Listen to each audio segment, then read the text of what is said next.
secou. Fala bem bonitinho outra vez. Minha vozinha tão floridinha, quem que secou? Foi o vento, minha netinha. Foi o vento que ventou. Não, bem alto. E o teu? A abelhinha estava aqui.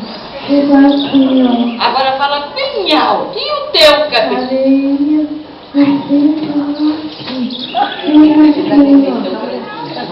Foi a vida, meu netinho. Foi a vida que durou. Bem alto. Bem alto, bem alto. E suas mãos, elas estão maquiadas.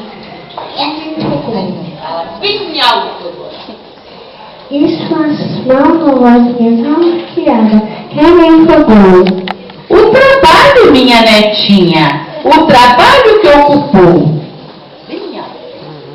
E a sua vidinha, tão compridinha, quem fazia uma mão? Foi o tempo, meu netinho. Foi o tempo que passou. Então vamos falar de novo, porque você fala tão bonito, alto. E o seu cabelinho? Fala bem alto, ó. Fala, e o seu?